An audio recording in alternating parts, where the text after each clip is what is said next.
Welcome to the meeting, Tuesday, December 2nd. Please go ahead and stand for flag salute. I pledge allegiance to the flag of the United States of America and to the republic for which it stands, one nation under God, indivisible, with liberty and justice for all. Thank you. I'd have given you a heads up, but I had a phone. City Manager W., would you please establish a quorum or roll call? Yes. Councilmember Napier, Or all that? Councilmember Lewis Musso, Present. Councilmember Sawatsky, Present. Councilmember Scafani, Here. Councilmember Bales. Here. All present and accounted for. Great, thank you. Can we get a motion to approve the agenda? So moved. I'm sorry? I Okay. move that we approve the agenda as delivered. Motion by Scafani, seconded by Bailiff. All those in favor of approving the agenda, say aye. Aye. All those opposed? Hearing none, it passes unanimously. Point of order, the public should have been invited to make a comment before. Okay, just so you're aware, we haven't done that the entire time I've been in this position, so It's your agenda. great, thank you. Moving on to item number 4, public comment. The public is invited to present petitions, make announcements, or provide other information to the city council that is relevant to the scope of authority of the city of Blue Lake that is not on the agenda. Would anyone like to speak? Yes, go ahead, Adeline. Good evening, everyone. Tonight I'm speaking as the chair of the Public Safety Commission, and I'm very proud to be the chair. I'm glad they chose me. We had a good, productive meeting last night.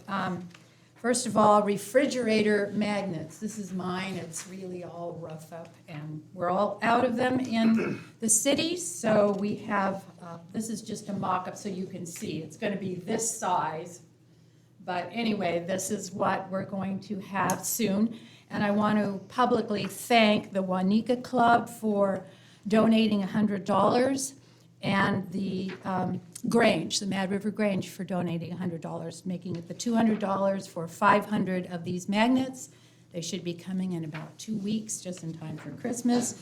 They're safety magnets. They have, what we really added was the 707, figuring that a lot of times maybe a child or someone might not know to do that 707. We need to do that with it. So that was the big change. And so again, it'll be this size, not this size. Okay. The second thing, and I want to recognize Marty Granger for this, is some of you remember on July 4th, we had a campaign to not have fireworks in town. And we had the quietest 4th of July we've ever had. So we were really proud of Blue Lake. So now we're doing something for New Year's Eve. And basically it's the same plea: bells instead of bangs, chimes instead of fines. Celebrate instead of agitate, harmonize instead of traumatize.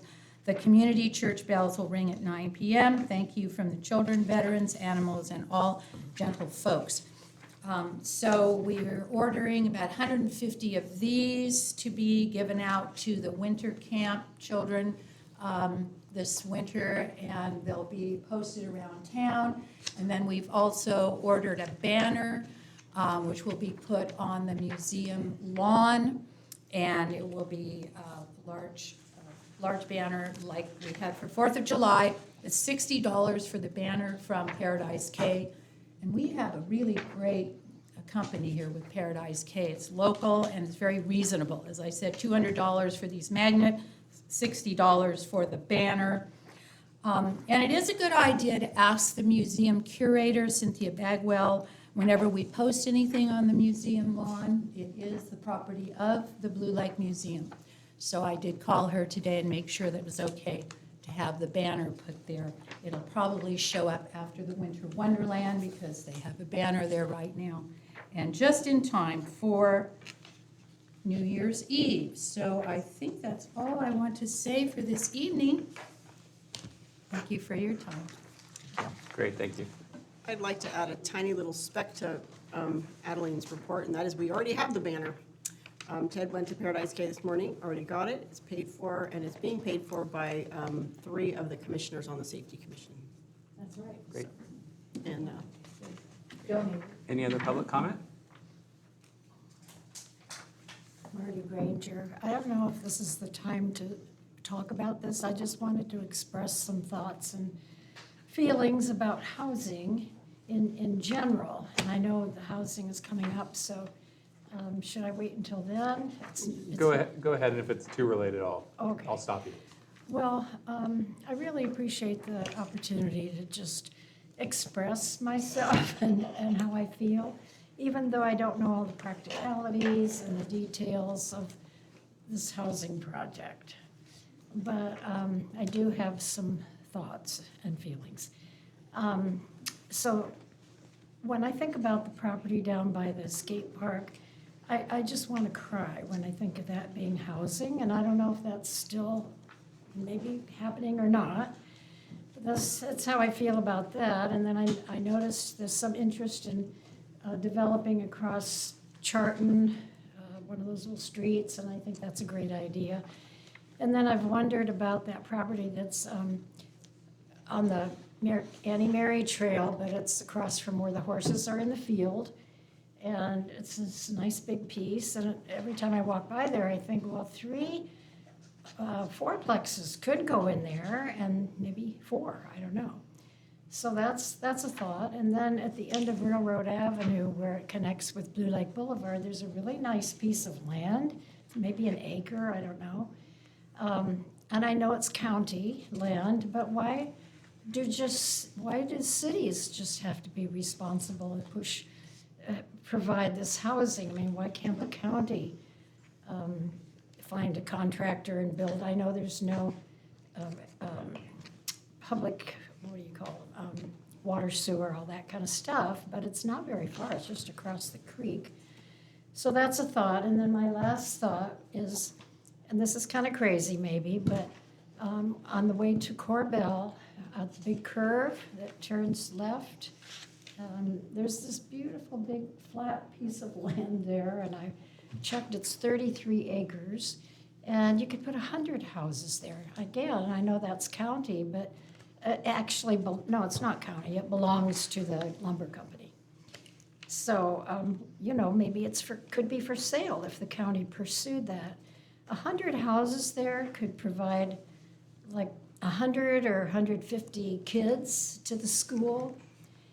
All those people, maybe 200 people, would support the businesses in Blue Lake. It just seems like such a great idea. I know that I checked the county records, and there's flooding there at some time, but on the records it did not show any flooding, but I don't think that's accurate. I think there is a little bit. But you could build a little levee and put in water and sewer. Okay, that's it. Thank you, Marty. Thank you. Anybody else wish to speak? Julie Christie, go ahead. Thank you. Yep, Julie Christie. I really have to apologize to our Zoom conductor tonight. I'm sorry if I lose service and have to log back on. And I'm sorry to everybody with my background noise. I've got lots of baby piglets in the barn tonight. I would like to go back to some of the sentiments that Marty was just saying. HCOG, I was able to speak on that during council reports at the last meeting when we had a report from our liaison. And it goes back to HCD and allocations that are coming from municipalities. They're going to bring it back. And the algorithms that they are using, I feel, aren't very appropriate. And I feel Blue Lake needs to have a voice in the way they did produce their demographic spreads. And so hopefully we can keep updated on when the next meeting is, but I know you, our council, planners, staff, I really want to just put out there again, I think it would be really appropriate that we write in the similarity that the other couple cities did that was at the end of the HCOG packet, for example. All our planners were supposed to be reached out to send a correspondence. I noticed it was only planners that sent it back. So I think we really should focus on that because the way they want to do these allocations is really not realistic, honestly. Getting back to our commission meetings, I did get to watch public safety last night. We've got a really lot of cool stuff going on with the pods. A lot of my neighbors were there. It was great to hear them. I just felt like it was a little inappropriate for the chair to move without guidance from council, collect donations and stuff like that. We really got to keep everything moving in a good, correct order. Like the bike committee that wants to start up right now, I mean, that's great, but they really should become members of RCMBA or set up an MOU with you guys if they're collecting or helping getting any donations. And the other arts and heritage meeting we had prior, their chair actually said that me and Kent hated their logo. And actually, I just want to make a public statement. Me and Kent never ever said we hated anything. And it just kind of hurt my feelings to not be able to defend myself on that one. So I'm just clearing my name there. Okay, guys. And sorry for Zoom, please. I'm sorry if I have to log back in. I'm sorry. Thank you. Thank you. Last call for public comment. Yes, go ahead. Yes. Yeah, we can do that. And thank you, I thought it was just me. Any further public comment? All right. Seeing none, we'll bring it back to council. Moving on to item number 5, the consent agenda. There are no items this evening. Moving on to item number 6, public hearing items. Introduce ordinance number 546, an ordinance of the City Council of Blue Lake adopting amendments to Title 17 zoning regulations of the Blue Lake Municipal Code by adding section 1720.070. Gary Reese is here this evening. Would he like to fill us in on this, or should we start with staff over here? We can go ahead and begin with Gary. I like what you're doing there. We will be asking that council open the public hearing. Well, first you'll hear a presentation from Gary, and then we'll open the public hearing and receive public comment. Following public comment, you will then close the hearing and then ask questions of staff, ultimately with the objective of being able to conduct the first reading of ordinance 546. I do want to note we will make a slight modification so that it reads ordinance 546, not 546-2025. There's been some shifting in some of the numbering, and we want to get it back to the way the city has been doing it traditionally. Great. So with that, Gary, are you ready? I think so. Emily's got your PowerPoint, Okay. and it's all yours. Excellent. All right, Gary Reese, City Planner. Good evening, council members. So this item's on the agenda tonight because this is the last step the city needs to complete to be in substantial compliance with state housing element law in regards to the city's 6-cycle housing element update, which, as you may remember, covers the period from 2019 to 2027. So I just want to point out having a substantially compliant housing element is something the city has not achieved since 2009. So this is an important accomplishment for Blue Lake and the current city council. The council previously committed to the state that this step would be completed by December 15, but that timeline is proposed to be amended to December 31st through a memorandum of understanding between the city and the State Department of Housing and Community Development, which I'll refer to later as HCD. It's just easier. So the recommended timeline for completing this step by December 31st, as noted, is for the City Council to conduct the first reading of the ordinance required for this action at tonight's meeting, and then conduct the second reading at the regularly scheduled meeting on December 23rd. So there's a lot of information in your staff report about this item, as you may have noticed. There's also a CEQA document available on the city's website. So for the benefit of the council and public, I'd like to give a presentation that summarizes some of the key points about this action. And I printed out the PowerPoint just so folks could have it readily available in case it's hard to see the screen. You all have it, or? No. I don't think so. I'm sorry, I did not make them copies of the PDF. The presentation is now available online as a supplemental item.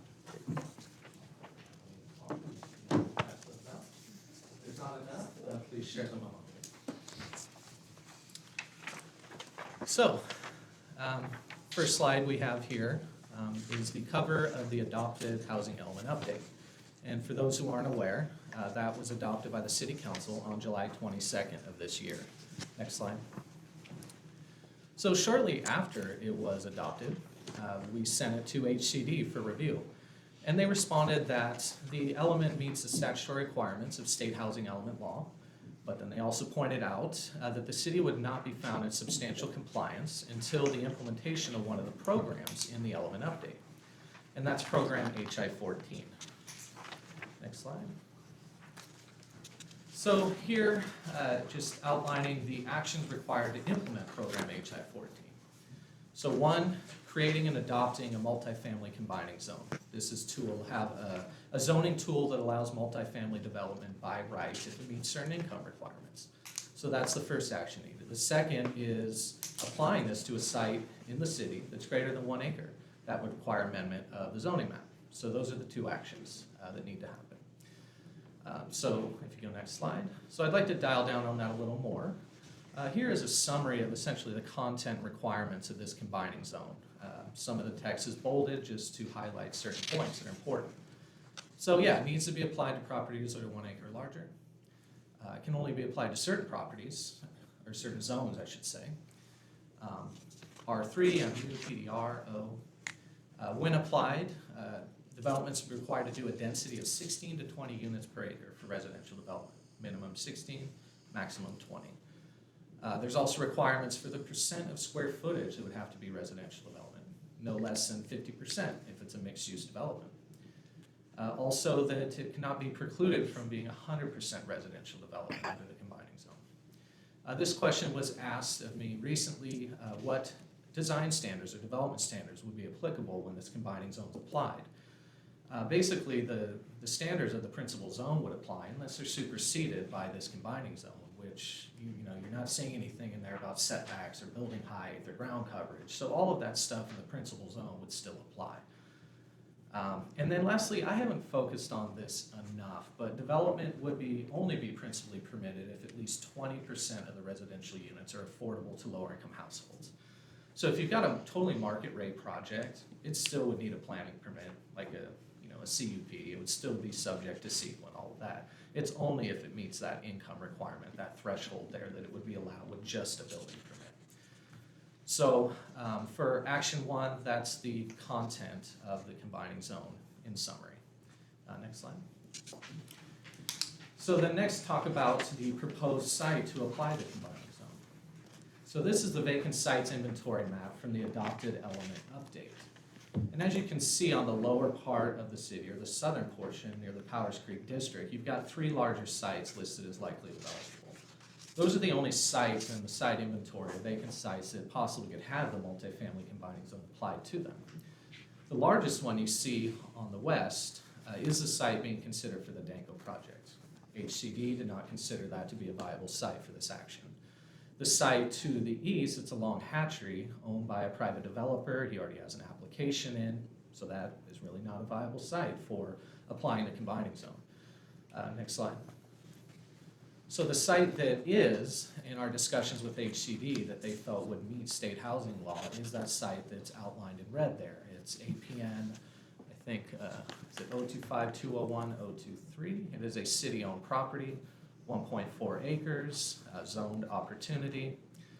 Next slide. So this would show you, and actually could you just go to the next slide, it's a close-up. So yeah, this would show you what's being proposed by this action, or what's being recommended by staff, is to basically apply the combining zone to the western 1 acre of this city-owned property. And so staff is recommending that, not to do it to the whole site, because we're recommending you meet the minimum requirements that HCD is asking you to meet. You could zone the whole thing, the whole 1.4 acres, but we're recommending you do that.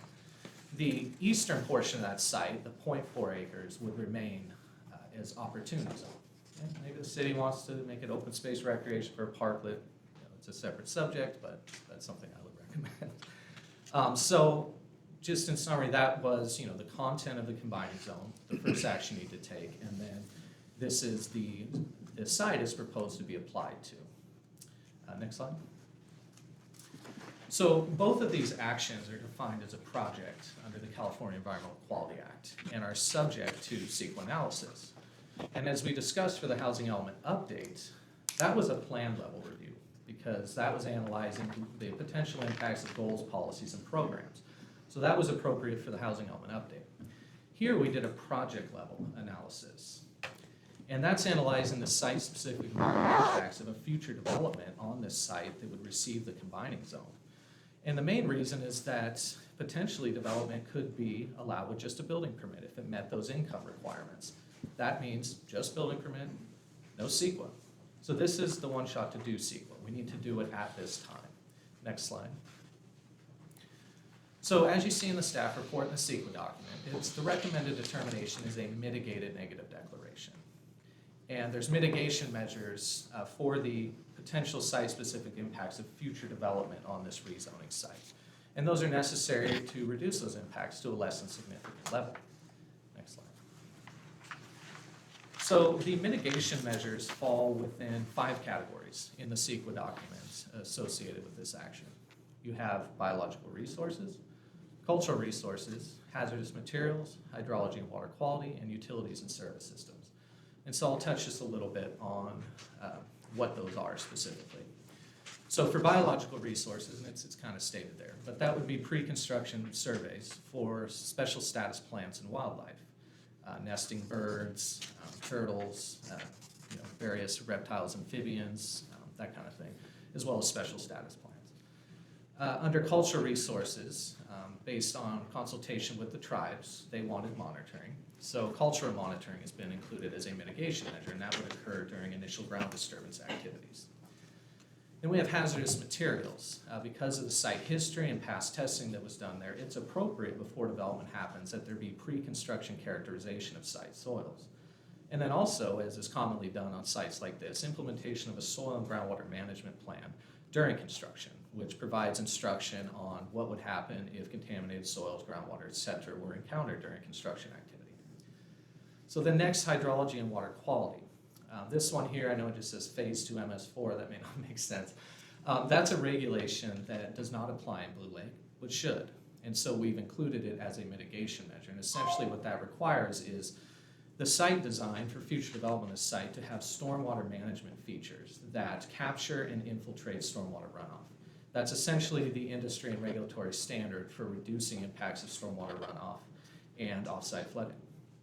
And then lastly, utilities and service systems. As the housing element update discusses, there's needed improvements to the city's wastewater treatment plant. And this mitigation measure requires a future developer to pay their fair share contribution to those improvements. And that's something that would be recommended by staff to do to most projects going forward so that they contribute to those improvements. So those are the mitigation measures, and as outlined in the CEQA document, those are necessary to reduce impacts less than significant of future development on that site. Next slide.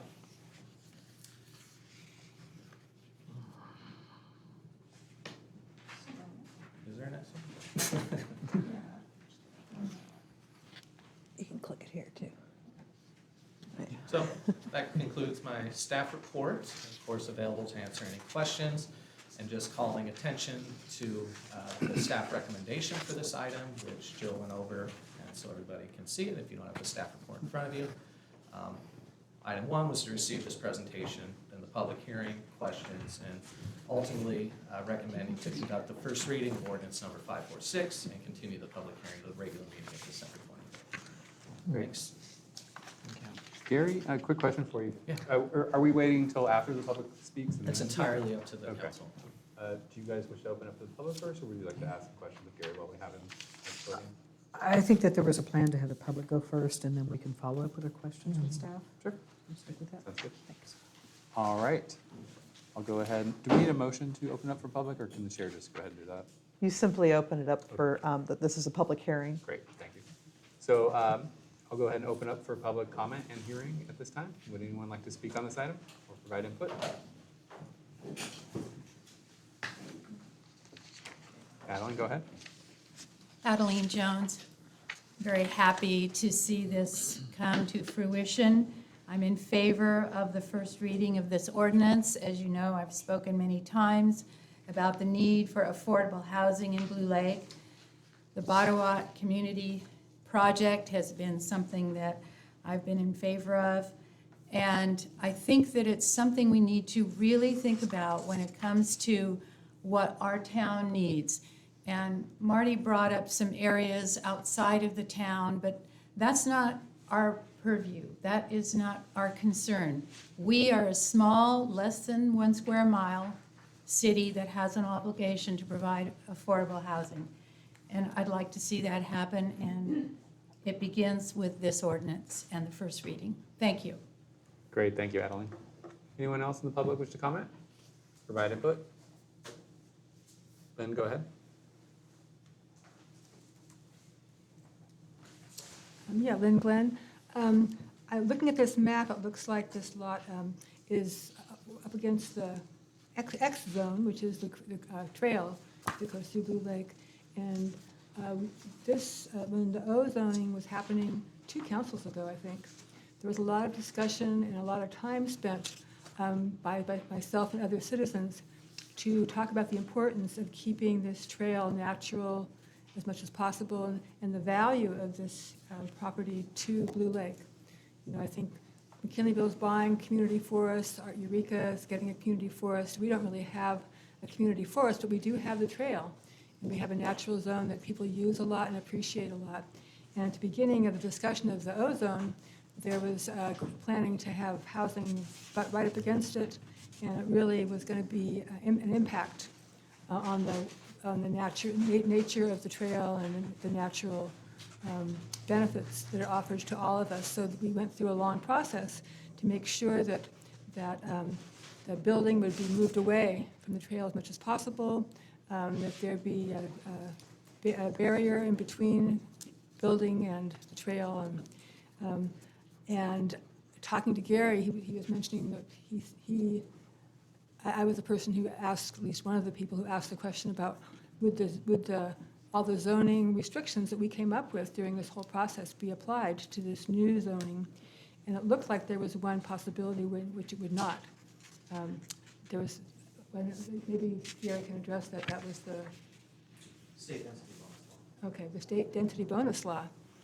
Anyway, I just wanted this council to be aware that there was a long process through the planning commission, through the councils, and we all came to the agreement that the trail was valuable. It's a really valuable part of Blue Lake to a lot of citizens, and I hope you'll take into account that conclusion and as you discuss all of these ins and outs of the new zoning. Thank you. Thank you. Would anyone else like to speak? Julie Christie, go ahead. I'll do a sound check. Are you guys able to hear me a little better now? Yep, go ahead. Awesome. Thank you, Lynn, for your comments. Lynn lives close to that area. She knows a lot about the demographics and quality of life there. And I want to go on some points that I have for this topic. The selection process of it, I felt like was really inadequate. I made this comment last time. I feel like this was a very narrow-minded approach to a site that was already mentioned prior, that all the same problems are arising with this inadequate location for quality of life for people. We do not, as far as I know, have to agree to do a cultural study on it, because that's up to you guys if you want to do that. I don't think it's mandated. Going to our general plan, you're not going to find any supporting material for developing there. They have desired outlying areas for development listed.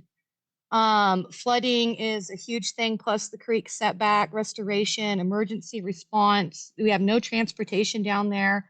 Commodities are not accessible and walkable. I mean, look where they've put in little housing developments like on the outskirts of a lot of our cities, and you'll see the quality of life for those people is extremely diminished. I am not joking, you guys.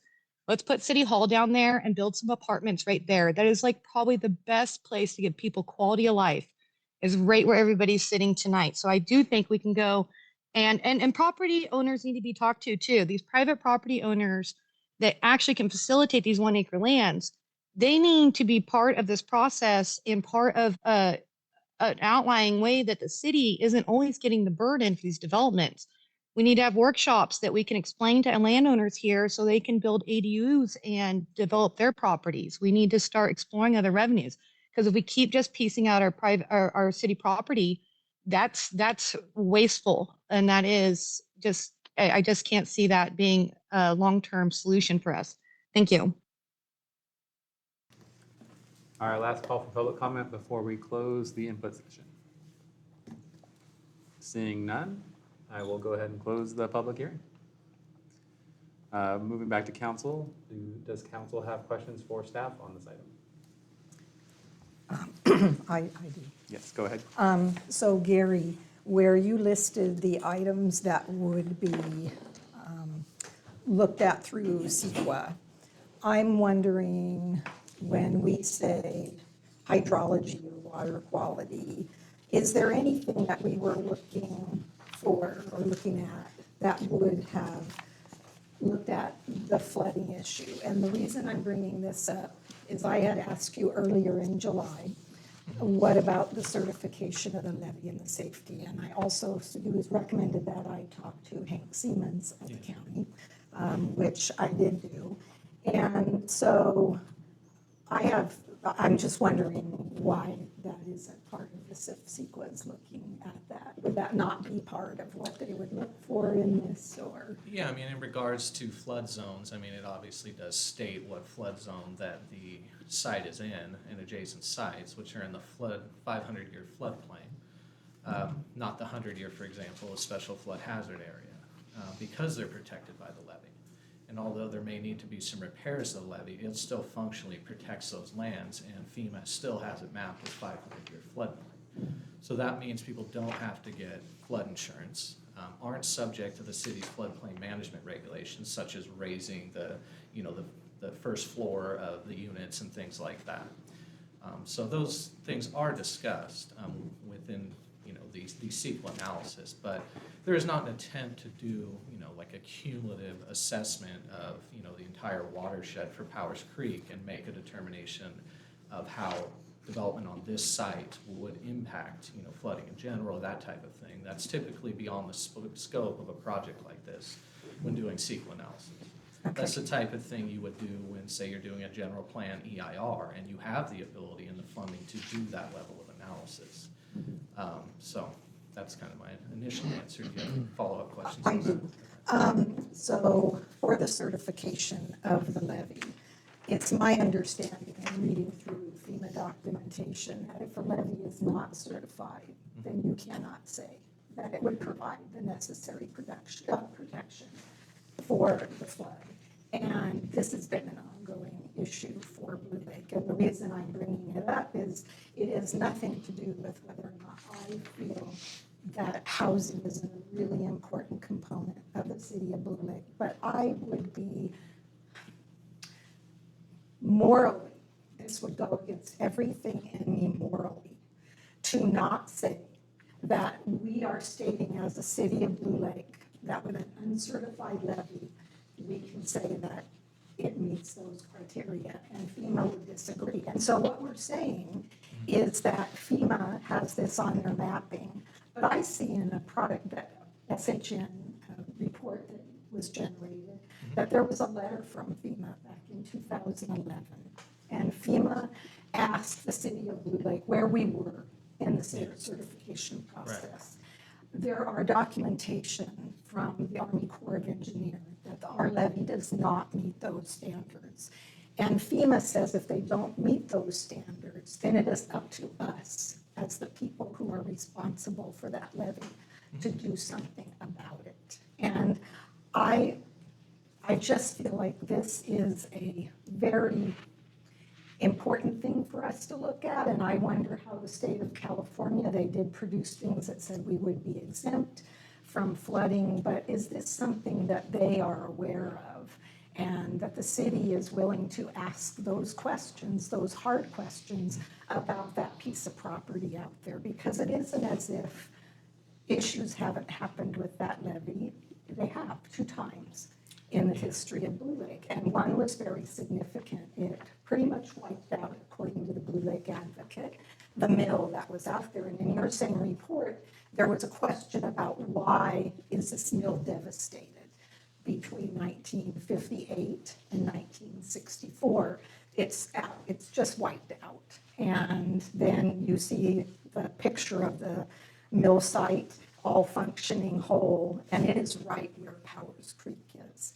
And there was also a breach in that levee in 1962, and one of the Army Corps of Engineers reports states in there that they did a reconnaissance over to look at the breakthrough, and they had to totally re-amend the project proposal they had for 1955 flood because it wasn't tall enough, it wasn't wide enough, and so they fixed it.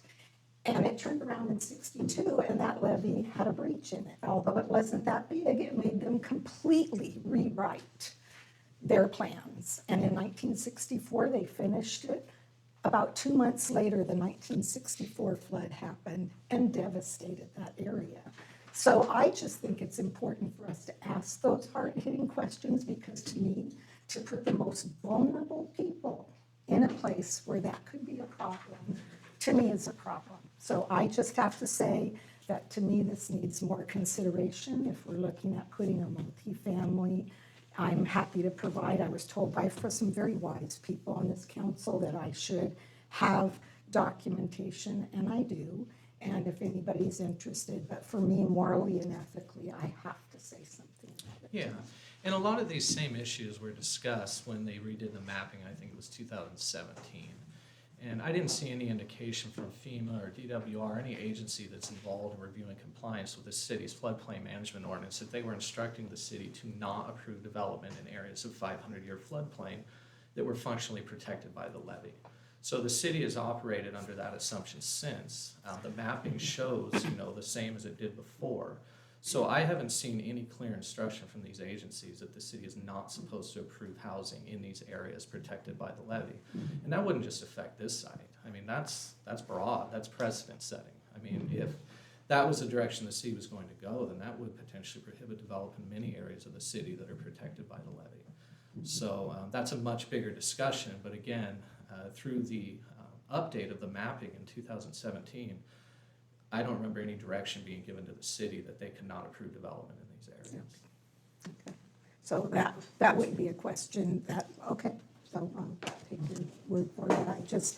I don't understand, because they said that they were not changing their stance on some of the regulations. It's like Code 65 that says that if a levy is not certified, it is up to the owner to let them know and update them and keep any pertinent information, and we are the levy owners, us and the county. Yeah, So- and FEMA, DWR, they do community assistance visits where they come around every few years and they review all projects that have been allowed for compliance with the city's floodplain management regulations. And even through those, I've seen no indication where it was like, hey, you allowed this project in the 500-year floodplain. That's not okay because your levee's not certified. So anyway, that's not something I'm particularly an expert on, but did Hank Seaman in any of the discussions say that the city of Blue Lake should not be approving projects in the 500-year floodplain?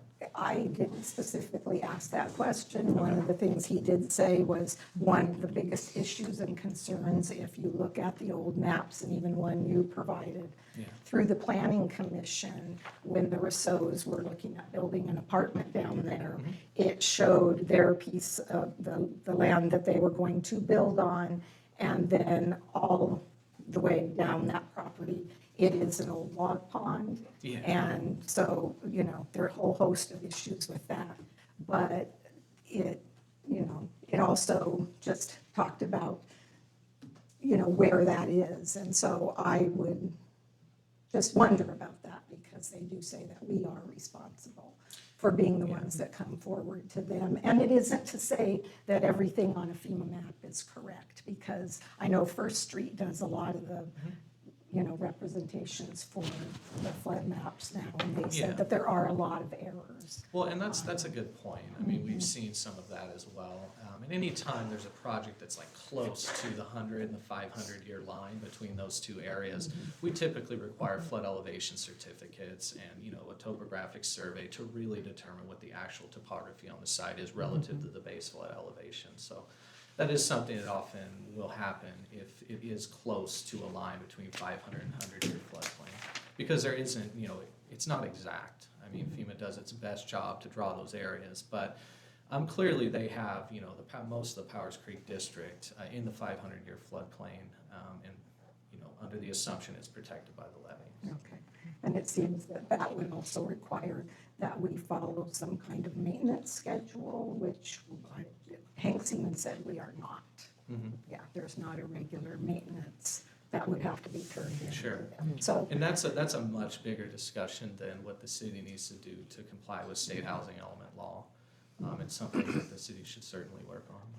I guess it's just having a multi-family combined zone on that piece of property that would be concerning. And do they feel that there's any difference between it being an industrial zone all of this time to now we're talking about building, affordable housing? And would there be any other concerns that they might have based on that? So those are just my questions. And when you say any other concerns they might have, are you? I'm just saying, referring would FEMA or would the state, even for the housing, as we're Yeah. developing this and saying this is our best site to do this on, would that be taken into consideration that it's not an industrial site anymore, but we're Right. looking at it for housing? Yeah. I mean, obviously that area, as you noted, was previously a part of the log pond, and it was filled, and it was prepared for development to be an industrial park, but that never happened on that particular site. So some of the mitigation measures speak to potential issues that could occur, such as the need to do pre-construction characterization of site soils. That's specifically because of the past industrial use. The implementation of soil groundwater management plan, again, because of the past industrial use. So those are things that were considered and addressed in the CEQA document as it relates to past use of the property and potential issues that could arise for developing it for residential development. And I would just encourage anyone to go on the FEMA website and just look at what their qualifications for accreditation and certification are for levies. It does not meet the criteria. Thank you. Thank you. Yes. Go ahead. Well, then to your point, Terry, is there a specific question that you would want staff to address directly with FEMA regarding the levy?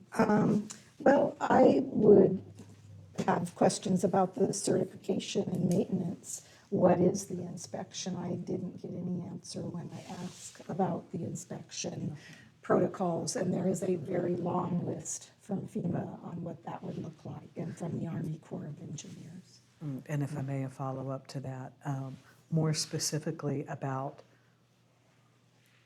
are you wanting staff to check with FEMA and clarify that even if it is not certified, that we can still proceed with the multifamily designation, that doesn't conflict with what you were saying? I mean, if we, That would be my concern, yes, is to ask FEMA and it seems like we could still move forward with a first reading if council so chooses, and then hopefully get some information back on that. Is that a fairly clear question for staff? I That think we're so. wanting I with think FEMA the and, question is really, can the city permit, it's any development. It doesn't matter whether it's commercial, residential, multifamily, you name it. I mean, if there's concerns about the levy not being protective, that's a big question. So yeah, we can ask if, under the current status, if the city's allowed to permit development down there in areas that are shown and mapped in the 500-year floodplain. given the condition of the levy, Yeah. correct? Okay. Any other questions? I did have one, to the point about the trail and that natural feel. Do we have the ability, without overly constraining the project, but do we have the ability to specify some level of greenery or green barrier between the multifamily home that would be built and the trail itself? I mean, there are requirements in the code for a certain amount of landscaping. If it were to meet the income requirements, they just need a building permit. Okay. And potentially, planning staff could say through the referral process, we'll get a referral from the building department and say, we'd really like to see you do some landscaping, along the trail. There currently is setback requirements where a structure needs to be, you can't have, I think, parking, storage, or structures within 25 feet of the southern edge of that trail.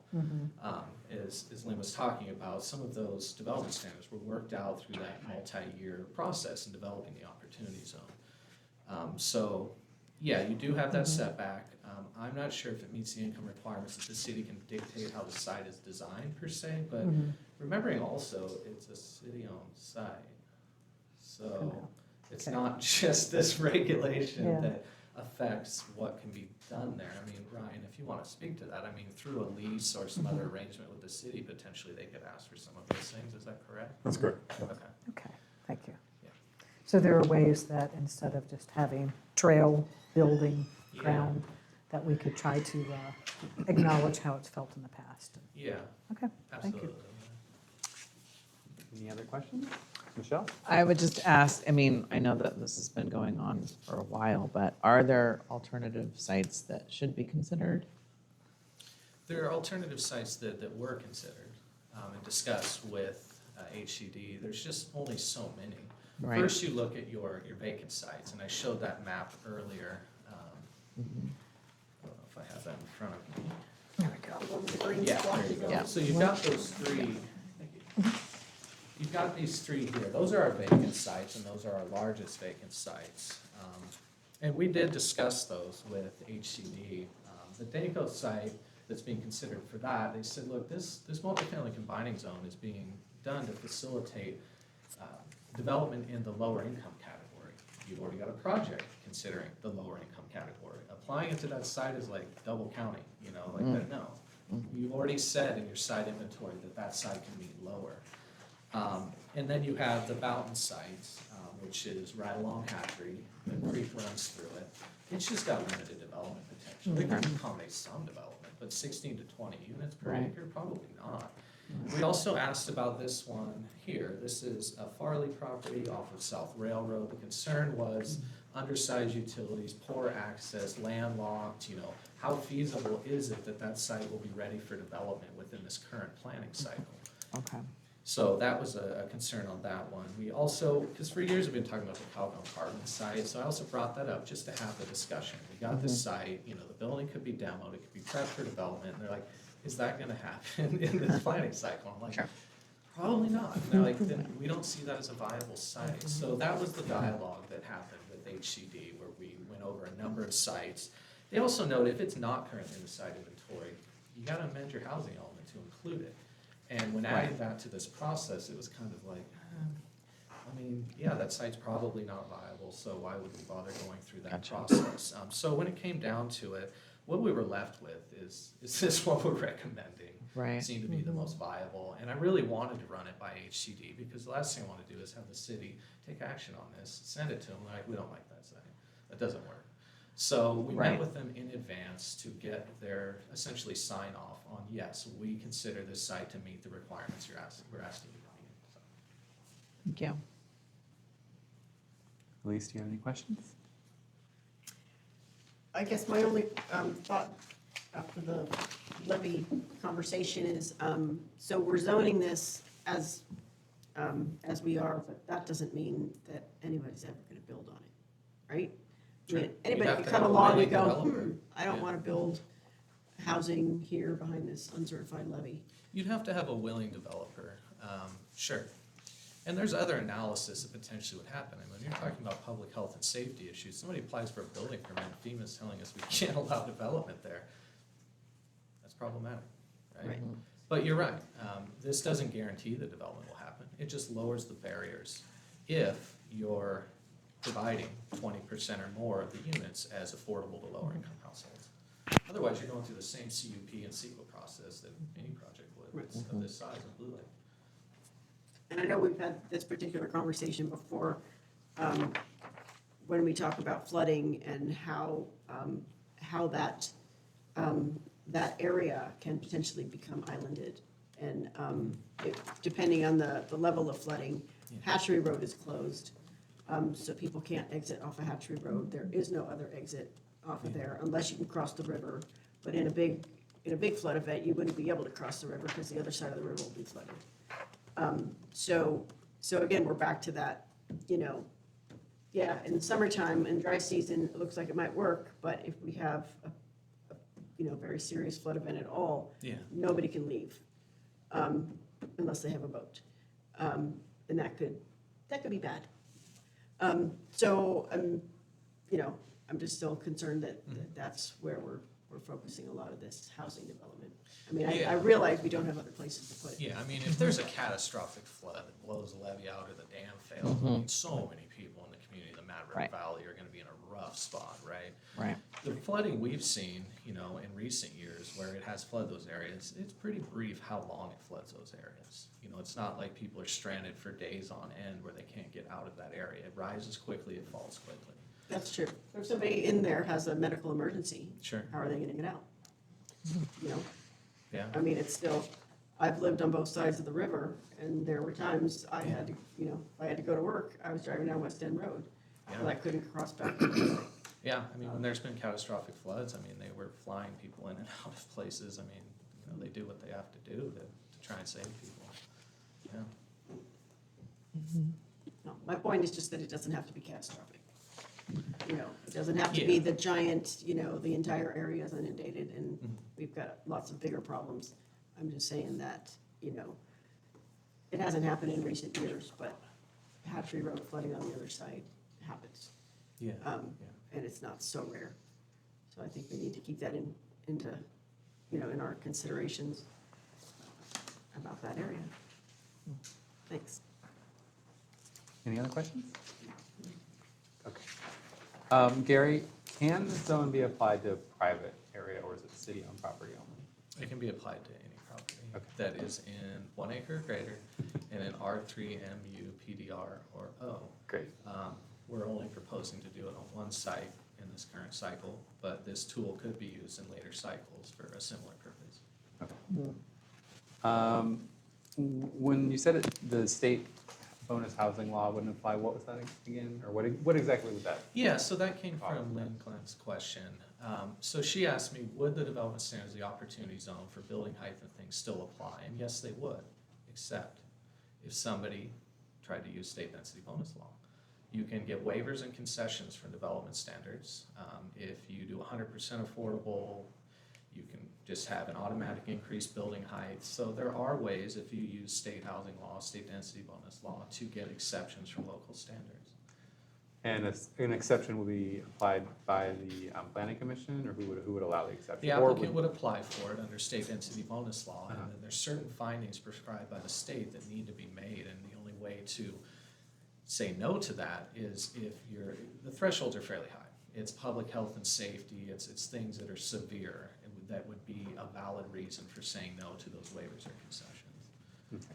So, yeah, we obviously can present information on that and show you what the findings are if you would be interested. So Yeah, I what- mean, are we just gonna show, is there gonna be like a 10-story building there, or like, I mean, what would be like the? I mean, it's not that crazy, Yeah. but it does allow increased height, you know, Okay. for sure, yeah. That's one of them, but you can ask for waivers, concessions for setbacks, any development standard, really. Great. How long would it take to get a response from FEMA? Sorry, I didn't mean to cut you off I'm there. not sure, but we will definitely try. Okay. And then so later on, we set the zone for that parcel, and we determine there's a nuclear waste site there, then we could just move the zone somewhere else, correct? Yeah, I mean, you potentially could remove that zone from that site and work with HCD to find another viable site. But if something like that was determined, where it's like, you know, we didn't realize this until they started developing the site, this is not feasible for this development to happen here. HCD would say, okay, you need to pivot to another one to meet this requirement, Okay. yeah. I had someone say they expressed interest in the site in the past with the city. That's not why the site's been chosen? No, and that was the Paradise Cave folks. Okay. So they had hired a local architect to prepare a conceptual plan under the former city manager. There was talks about them getting under a DDA and trying to work on developing that site. They since then aren't working with that architect anymore. I'm not sure what their interest is in the project. I don't think the DDA ever happened. They didn't submit an application. So I don't know how viable that is for them at this time. Okay, great. Yeah. That's it? I'll go ahead and go left to right. Go ahead. I have another question about the density bonus. Yeah. What is the percentage of the affordable housing units in there that would allow that density? It varies. There's tables where it's Okay. like if you do 30% affordable, you get one concession, 50%, you get two concessions. You know, you'd have to review the law itself and see specifically what it prescribes, but the more affordable, the greater the percentage of affordable units, the more concessions, waivers, and things like that that you get under state density bonus law. And That's the those general idea. Those concessions would be things like building height, Yeah. and Setbacks. maybe even having setbacks, Yeah, having to pay. parking is common, stuff like that, yeah. And what about the money that they would have to pay? What is that called? So they have to pay a certain amount of money to help with like sewer or. The impact fee. Oh, The impact fees, which So- the city doesn't have an impact fee program Okay. per se, you know. Most communities in Humboldt County don't. That's why we included that one for the improvements of the wastewater plant, because that was our mechanism for enforcement, and to require that was through the CEQA analysis. Councilmember Napier? Sorry to belabor the point of site selection. Just curious, could the land that the chip pile is on, can that not be considered at this time? The foreign power plant site? It would need to be rezoned. There'd be a long process to preparing that site. So similar to Calgon Carbon, except worse. There's a lot of things that would need to happen for that Enough site. said, thank you. So that site to be viable, so. Any further questions for staff? I think so. All right. So if we don't, then let's go ahead and formally conduct the first reading of ordinance number 546, 2025. In name only, or? That'd be by motion. By Somebody motion. has to make a motion. I make a, Go I'm ahead. going to have you motion. all speak up a little bit. You're all getting quieter again. I would like to make a motion for the first reading to conduct, for ordinance number 549, amending the Blue Lake Municipal Code, Chapter 13.12, regulating, oh my goodness, I'm reading the wrong one. I think it's apologize. 546. 546, wrong page, I apologize. Thank you. I withdraw that partial motion. I'd like to make a new motion. That motion would be to read in name only, ordinance number 546, adopting amendments to Title 17, et cetera. We have a motion? Go ahead. Yeah, just could you add to your motion that the public hearing would be continued to the council's regular meeting on December 23rd at 6:30? And I would also like to add to my motion that the public comment would be continued to the regular scheduled council meeting at 6:30 on December 23rd. We have a motion by Napier, Second. second by Scafani. All those in favor, say aye. Is it Oh, roll call, yes. Councilmember Napier, Aye. Councilmember Louis Lusso, Aye. Councilmember Sawatsky, Aye. Councilmember Scafani, Aye. Councilmember Bailey, Nay. unanimous. Nay. She was Oh, a did you nay. say nay? Nay. I thought I heard yay. No. Thank you for the clarification. It might be possible, oh, may I ask staff a question, please? Sure, go ahead. Thank you. It would be possible that we would have feedback from FEMA regarding the uncertified levy for that next reading. I'm proposing to try and get that information by December 16th in time to include that in Okay. the revised staff report for the packet, because it's on the 23rd. We will reach out to FEMA, DWR, the county, and any other agency we've ever worked with in regards to the levy and, the floodplain management ordinance. Okay. So you may need to check with the Corps of Engineers. The office is out of San Francisco. Yes, it's the San Francisco district. Thank There's you. no local Eureka. Great. Moving on to item number 7. Item number 7. First reading of ordinance number 549, amending chapter 13.12 of the title 13 of the Blue Lake City Municipal Code regulating cross connections and consent to read by title only. Staff, would you like to? fill us in? Sure. This may actually be a little familiar to you, and what we're proposing tonight is a little bit of cleanup. There was an unnumbered ordinance that was introduced by first reading, title only, by the City Council at your meeting of June 10th that addressed the cross-connection control program. that draft ordinance, which was approved unanimously at that meeting, proposed to amend Chapter 13.12 of the city's municipal code, which had amended some of the regulations to prevent the contamination of drinking water using those cross-connection control devices so that they could not flow backwards or back siphonage into the public water system. There are some amended changes to the ordinance which are included in the packet, as well as include the inclusion of an assignment of the ordinance number so that it could be codified. And so we are looking to basically reset so that we are going to again repeat the first reading at this meeting, and then we would have a second reading on December 23rd. And then would be able to codify this language into the city's municipal code. Just to clarify what you said, this amendment or this amendment is basically in name, not by substance, not of substance or content. That's correct. Because looking through this, it looks It's the same as you saw in June. that It it's was still just- currently published and. It's not published. I is the issue. found it, but Okay. But This is amending Right. Chapter 13. Exactly, 1213.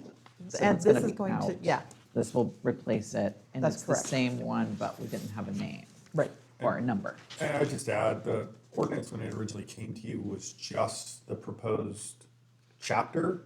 It didn't have the actual findings and recitals, and it wasn't in Okay. ordinance form, which is why you now see the first 2 pages. And then what you conducted the first reading on is Exhibit A. And so I think it's important to have those findings and severability clauses and other things to make it look like an ordinance normally would I for see. the city. And that's why I'm suggesting we do a first reading tonight, just to start over and make it look Okay. like Just it clean the whole otherwise thing would. out. Okay. All right, and who's reporting on this? I'm sorry? Is there a report? It says receive report from staff. Is that what we just received? Yeah. There's no. I'm no sorry, other- I'm not hearing you. There's no other report No other besides this? reports. Okay, great. Yeah. All right, so I'll go ahead and open it up for public comment. Thank you. Would anyone like to comment on this item? Julie Christie, go ahead.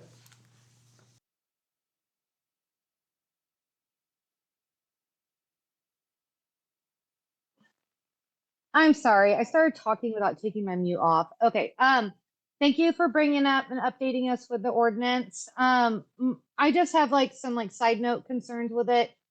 Like, I think really having an update on our current status with the treatment plant would be great, because if this is actually an issue that we are already facing or could potentially face, and then we're accepting this ordinance, we really should have kind of a collateral plan right now, or at least know that if we have anything that could be delinquent or causing a potential future issue that would then make us delinquent in our ordinance that we're setting.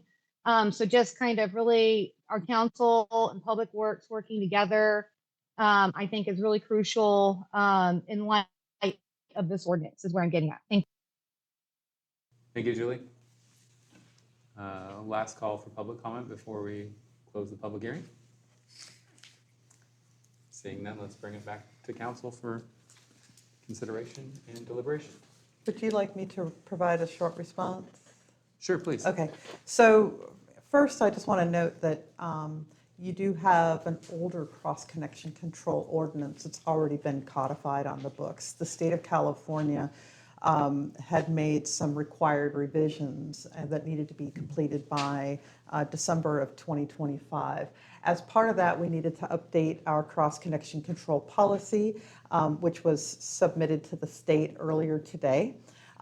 In addition, we were required to conduct a survey of property owners who may have springs, wells, pools, anything industrial related, the, brewery, anywhere where you could have the potential for, either a siphon in or a pushing out of potential for cross-contamination of either bacteriological or chemical introductions into the water supply.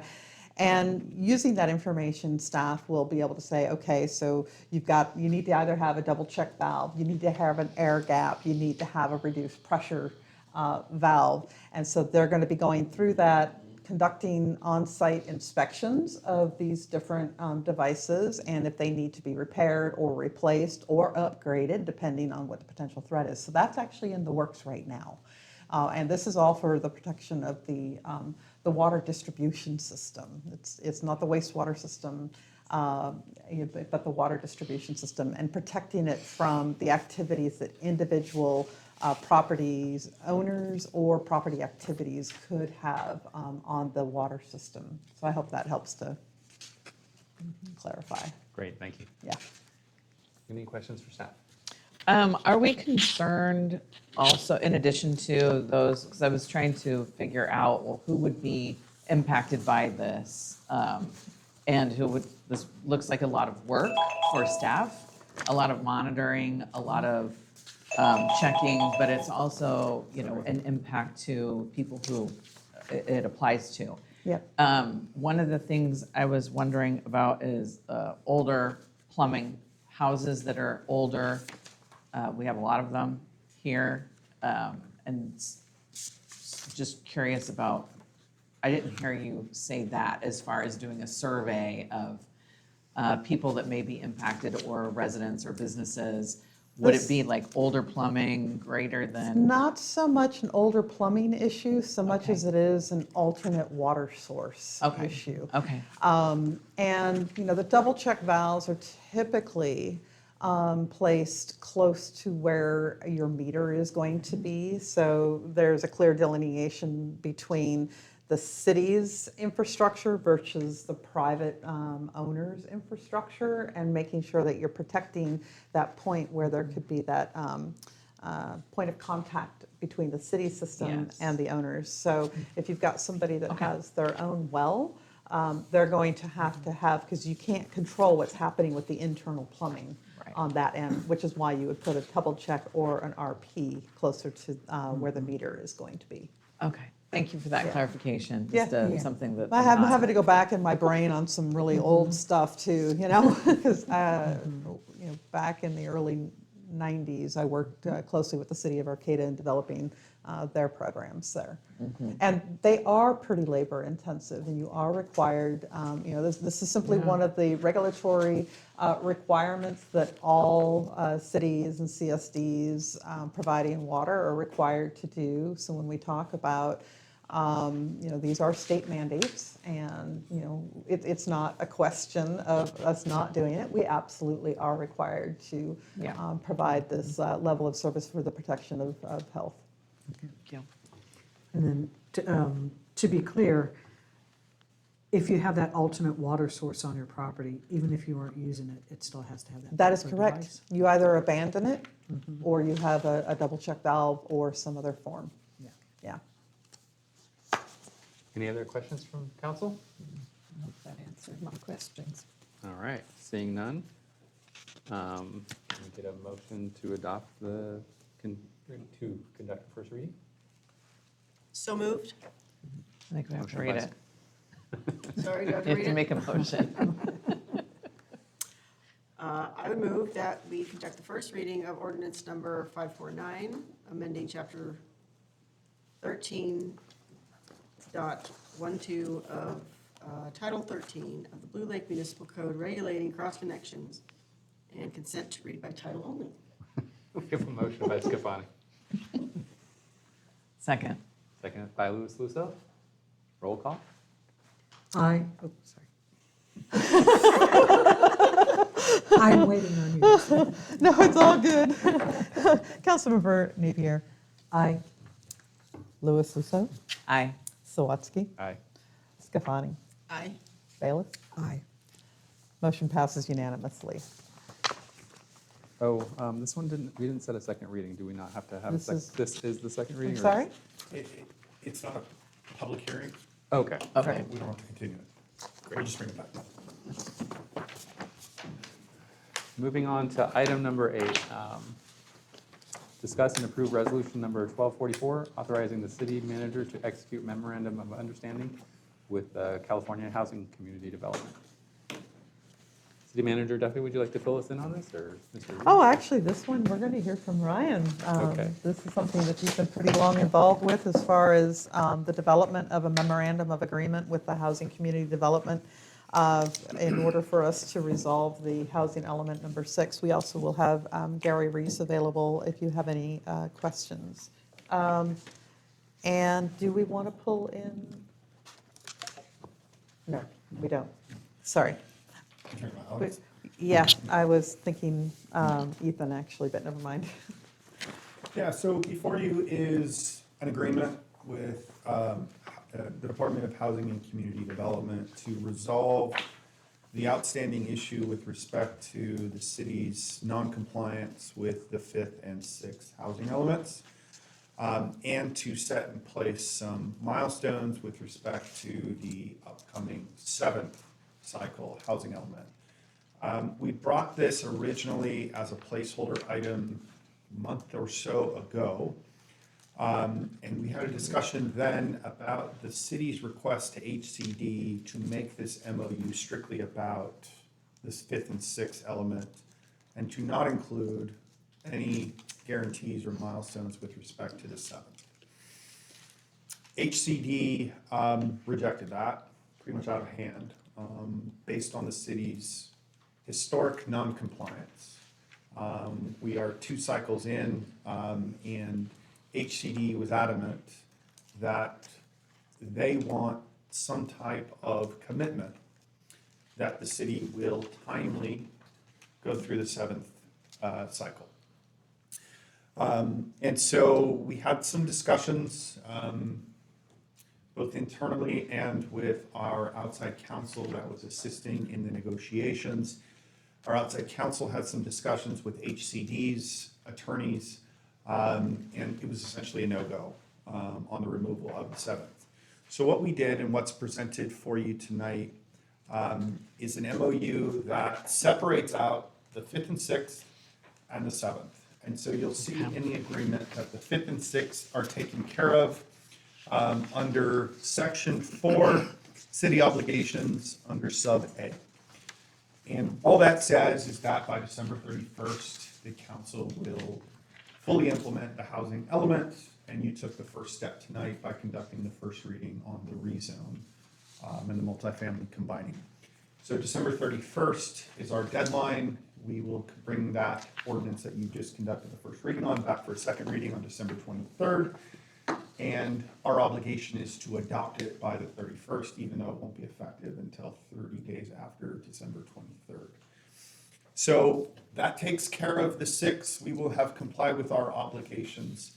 One of my concerns was that HCD wanted remedies that basically said if the city violated this MOU, whether it was about this rezone or about the 7th cycle, they could retroactively fine us for 5th and 6th cycle fines.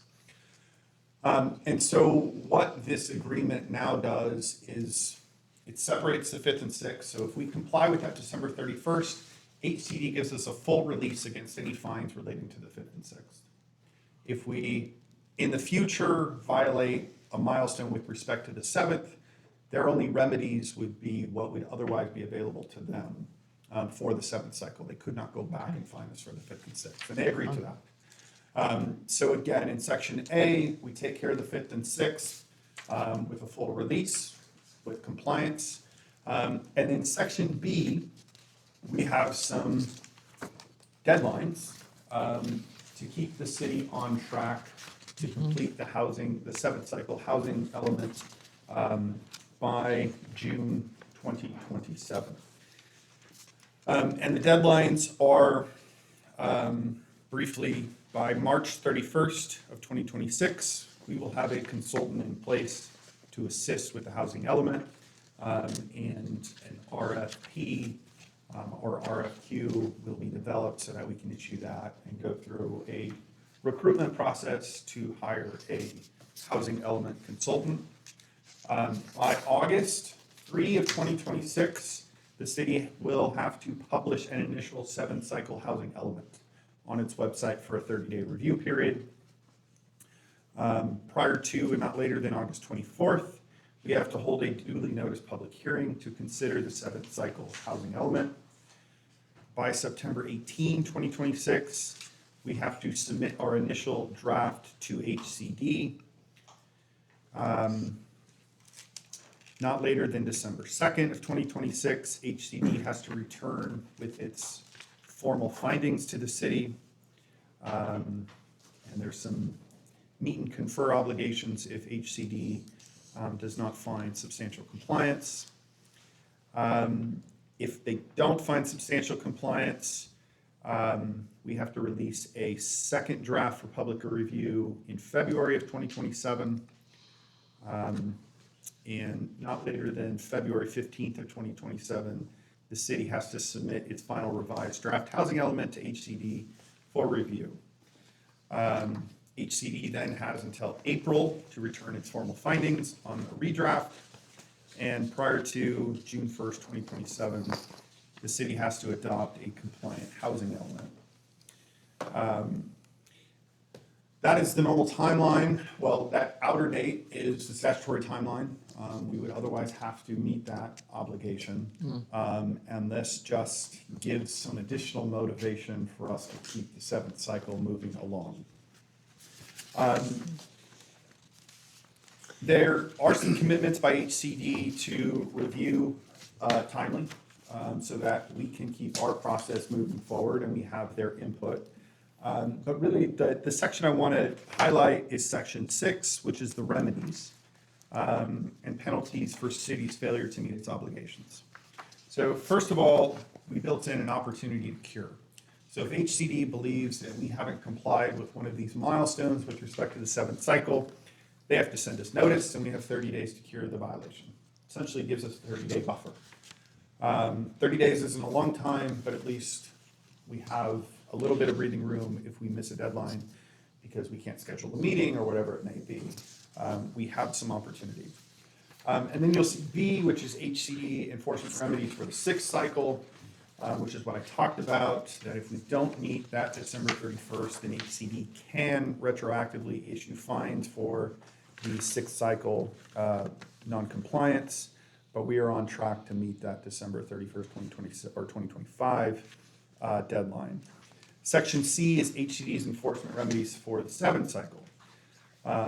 And so Section 1 states if after an opportunity to cure, the city fails to timely comply with any of the interim deadlines relating to progress towards adopting the 7th cycle, HCD have the right to issue a notice of violation and or enforce this agreement in an action filed in Humboldt County Superior Court. So essentially, if we miss one of the interim deadlines, other than the outer deadline of June 2027, HCD can go to court and compel us to meet those deadlines. No fines, but they can take us to court. If we don't hit the final deadline of June 2027, then HCD has all their rights and remedies under the housing laws, which is what they have anyway, which is the ability to fine us for noncompliance. And so that's really the structure of the agreement. A lot of work's gone into it to massage it to meet the city's needs. HCD is assisting the city in trying to identify grant sources, including the Community Block Development Grant Program. And they've been somewhat lenient in some of these 7th cycle deadlines, including the first. They wanted a consultant in place by early February. We asked for a little bit more time because that'll be a transitionary period for us. And it also gives us some time to issue an RFQ and get beyond the holidays. So my recommendation is that we approve this tonight. And if you have any questions, happy to answer. Go ahead. I think this might even be questions for Gary as well, but, and I assume that you've gotten his input, but how does staff feel about these timeline on this? And I guess a couple of questions, like how long do you see this process happening? About how many hours per week might this person work on this? Just in general, your thoughts about the timeline for the seventh cycle? Yeah, good question. So there are firms out there that specialize in doing this and have relationships with HCD because they've been doing it for years. I highly suggest the city put out an RFP to solicit bids from firms like that. I think they will be far more likely to be able to meet these timelines than a firm like ours. So to follow up on that, it's my intention to put together an RFP that will come before you at your December meeting, along with a revised budget, and be able to solicit that for, I don't know if we'll go for a 30 or 45-day period. That's going to really also allow us to have an independent firm preparing the information, and Gary will be able to then review it for consistency with the city's general plan and our housing elements. And so we'll be able to have a little bit, I think it's going to probably make things more comfortable all around, and in defining some more boundaries on that. I do want to note that in the staff report, it is a little bit of a challenge. We got this clean version today. Gary and I have had some conversations around what the fiscal impact associated with this agreement will be. Yeah. We did touch on it a little bit at the last meeting when we did introduce the CDBG grant opportunity that they have flagged for us for that 7th cycle funding. Gary has anticipated that, and when I put this number out here, I want to make it clear, this is a total number, this is not the fiscal year number, of the cost for the 7th housing element to be about $175,000 in totality. So that's going to, spread. The advantage of being able to put out an RFP is we'll be able to solicit and see what some of the projected costs, because that will be one of the criteria that we are asking for. If you're putting together a housing element and it contains all these different deliverables, what are you going to charge the city? So that can go in. It's not a construction bid kind of process where you have to go with the lowest bid. It is actually the most qualified. So you will have all of that information in order to make that determination.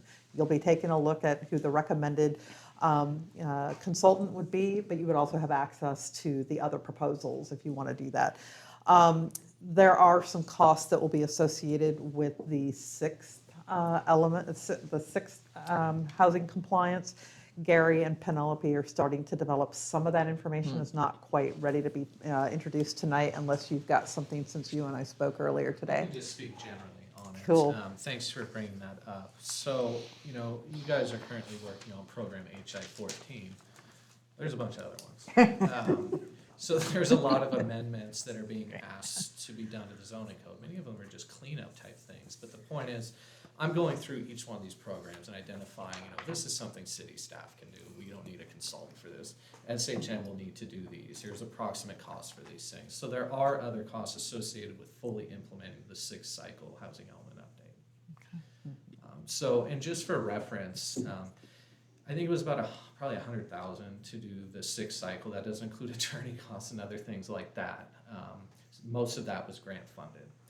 But it can vary, it can go up to almost $300,000 for larger communities, EIRs, the full boat. If it's a large community with a huge RENA allocation and complex issues and all of that, it can be quite expensive to do a housing element update. So the general cost estimate we developed kind of falls right in the middle. So just so you understand, that's where that came from. When are we expecting to hear what our RENA allocation is? So they're currently, I think one of the commenters noted, they're currently in the process of working with HCD. There was an initial methodology submitted by HCOG, and HCD got back and said, we want you to tweak this a little bit.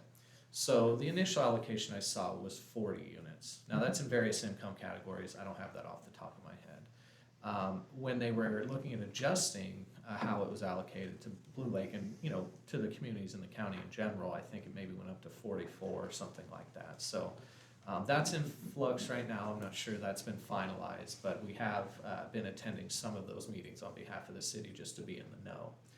And there's been a lot of comments from Arcata, Eureka, Humboldt County. They are the most impacted. They're being hit with huge RENA allocations. For Blue Lake, it's a few units here, a few units there, depending on what methodology they choose. but it will be more than any prior cycle for the city of Blue Lake. Gary, and also using their new methodology, it Yeah. actually targets Blue Lake really high. We scored really high with regards to possibilities. That is an excellent point. They are looking at high resource areas. They look at Blue Lake as a high resource area. They want, and what that means is it's desirable for many reasons. And they want, the state wants to see these other affordable, housing types occurring in high resource areas. So Blue Lake scores higher in that regard, and Blue Lake's allocation goes up a little more than it would otherwise if they didn't use kind of that resource classification for the methodology. Go ahead. Just quickly, what is the high resources? What are the resources that we? What's it? I mean, it isn't jobs. Yeah. It's not space. In a lot of Grocery ways, stores. what you're seeing is they're asking for single-family, communities are primary single-family in nature to have more multifamily and more affordable. So, and there are a lot of amenities that make Blue Lake a nice place, but there are mapping available from the state that you can look up that shows what areas are considered high resource versus lower resource and that kind of thing, but Blue Lake ranks quite high. And it's one of the reasons that a firm like Danco is interested in doing a project in Blue Lake, because if you rank high resource, that also means there's more funding available to you to do an affordable housing project. So that's another caveat that comes with being high resource. So is Blue Lake higher than Arcata or Eureka? Way higher. It depends, in those bigger communities, it's split up. There are some areas in those communities that would be high resource, it's like Lombard Hills or, something like that. But anyway, yes, Blue Lake does rank higher than many parts of these other larger communities, yes. Seems crazy. The median household income is quite high in Blue Lake relative to other parts of the county, it is. Go ahead, sorry. Quick, were you done? I think I am. I mean, are they aware of our infrastructure issues and all these financial obligations? Well, 'Cause, I mean, this is that's the city's job to discuss all of that in the housing element update. Okay. I'll give Trinidad as an example. They don't have a wastewater system. There are clear limitations on being able to do high density in that community, so that is factored in. But, when it came to wastewater treatment capacity, they're like, yeah, we get it. Commit to doing those improvements that you've identified within 2 years of adoption of your housing element. So when they know there's planned or identified improvements, they're asking you to act faster on those than you might have otherwise to make sure you have enough capacity infrastructure-wise. One comment. Yeah, go ahead. Thank you. And this came up at HCOG meeting a month or so back, but it was Natalie Arroyo who had brought up about, just looking at the capacity in Humboldt in general for this, and our limitations on infrastructure and power. So, I don't know at what point we consider ourselves saturated or how much that we can really do. I mean, we're a small town already under a lot of financial strain, which we now have to do a 7th cycle. We have to mop up the 6th cycle, and the chickens have definitely come home to roost from the 5th and the 6th, so now we've got that. I mean, that's just to meet the housing element. It doesn't, and that's a good compliance piece, but, then when we turn around and we look at having to do sewer or water expansion in addition to whatever repairs. Wow, I guess between Ryan and Gary, where is the feedback loop for cities like us to say, we don't just need a $5,000 grant. We're willing to do a lot of this, but we really need the money to do it. HCD has gotten a lot of that input over the years, and some of it's fallen on deaf ears. Their mandate is to get people to build housing at all costs. This 7th cycle is going to be very, very interesting because these RHNA allocations are assigned to communities throughout the state. Many of them are very concerned about how they're going to achieve compliance. Maybe it comes a point where so many people can't achieve compliance that they need to alter their approach. We'll see. Okay. And Gary, do you see any advantage, since we are getting a jump on the 7th cycle, to being able to apply for funding and the possibility of getting it because we are doing it earlier? They have encouraged the city to apply for the CDBG funding to pay for the 7th cycle. So we're looking at $175,000 for that. There's also the wastewater treatment plant improvements that can be covered by CDBG funding. It's a much bigger lift to get all the information into a CDBG application for a construction project like that. You gotta have a draft bid package together, your design has to be complete, all of that. But we're looking at those costs right now, and we intend to provide that to Jill as to what it would take to put a competitive application together. So we asked them in these negotiations, like, is there any funding? Like, literally has no money. Like, please help us out here. And they recommended CDBG. That's the primary source they're recommending at this time. There may be others, but we'll look into that as much as we can. Thank you. Any other questions?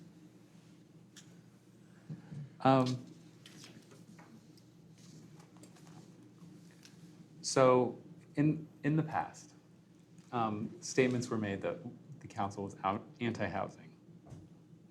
Did that in any way play into your conversations with HCD? No. Okay. No. I would say quite the contrary. At the point that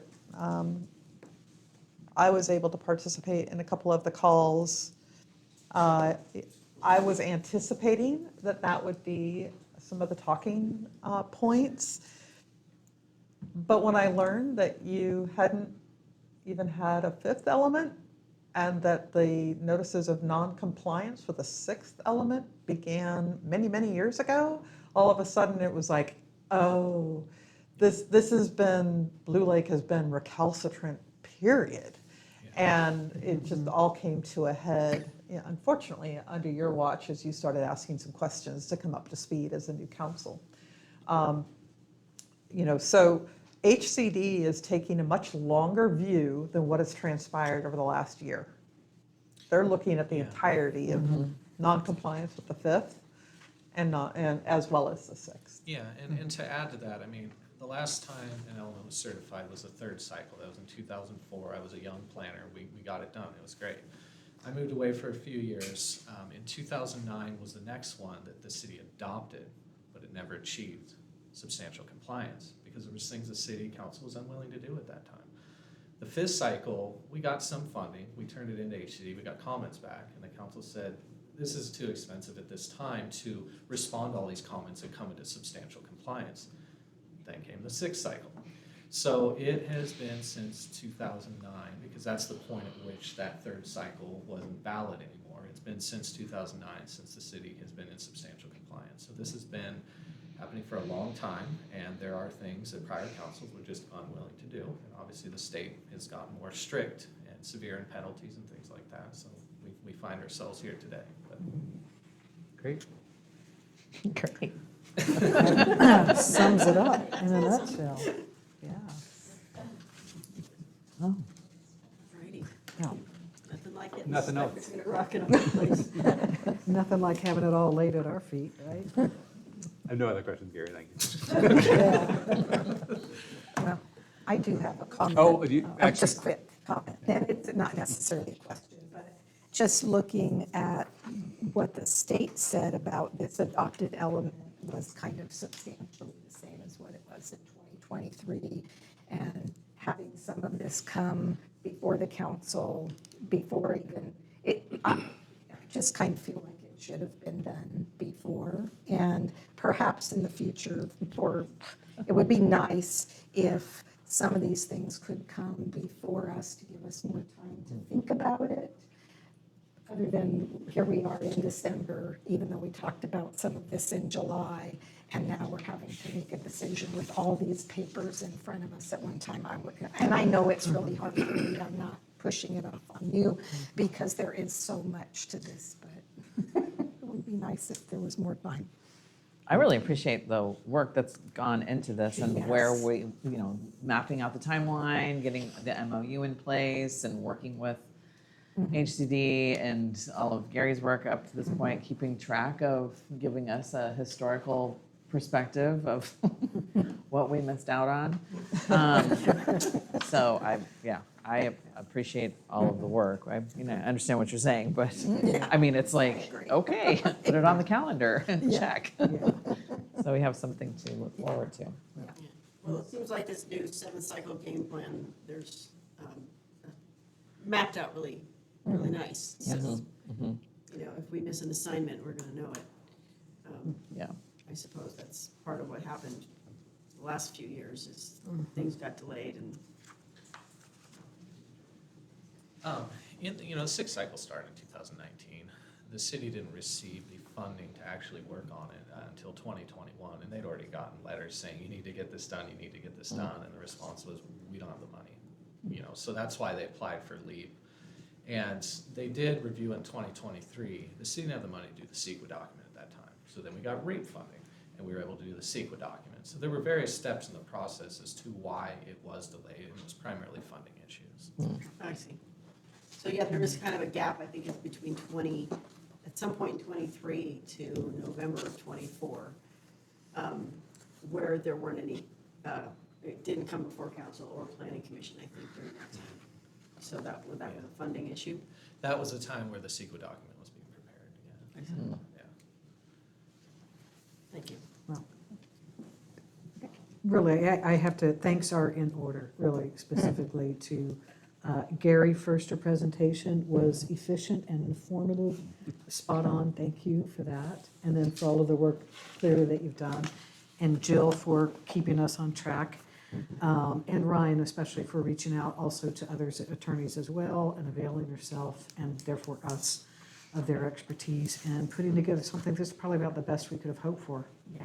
And it's a good guide, so thank you guys, that's some of the teamwork that we need. Yeah. Thank you all. And just to confirm, Ryan, this is an all-in-one MOU for the 5th and 6th and 7th, or we're going to do the 5th and 6th separately and then the 7th? Single document that Single takes care of all three. Okay. So what we're asking council is to approve Resolution 1244, authorizing the city manager to execute the memorandum of understanding with the California Department of Housing and Community Development. So moved. We need public comment. Oh, right. Well, before the motion or after the motion? Before the vote? Sorry. You can make. Pull the it motion. back. Well, that's fine. All right, I'll go ahead and open up for public comment. Would anyone like to comment on this item? Anyone on Zoom? Okay. Hearing none. Looks like Julie. Oh, Julie, go ahead. I'm sorry, you guys, I'm grabbing you out of my pocket. So I'll just start at the bottom of just my mind here with notes.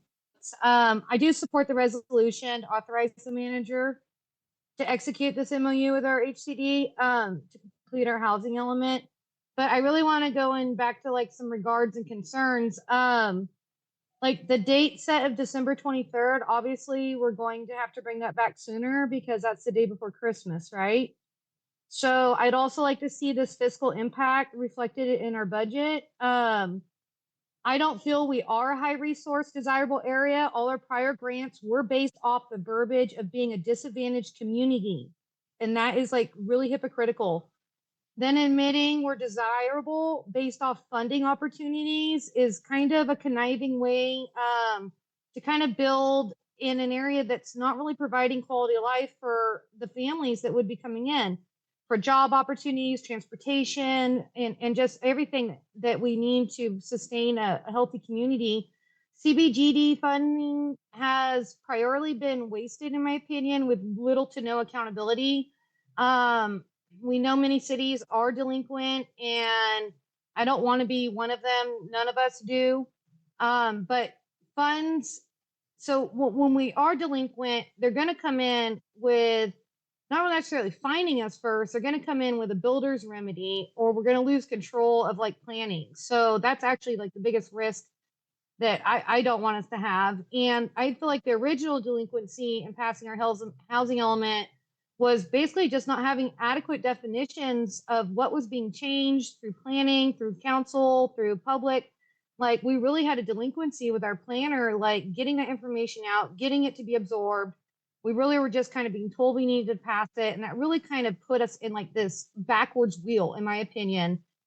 And also not updating our general plan. So not doing that and being consistent with our housing element can also then cause lawsuits. It can cause actually our right to lose our planning rights as well, if somebody really wants to fight that. So I do support the resolution, but I do have those thoughts and concerns with everything I just said. Yep, you guys are doing awesome. Thank you.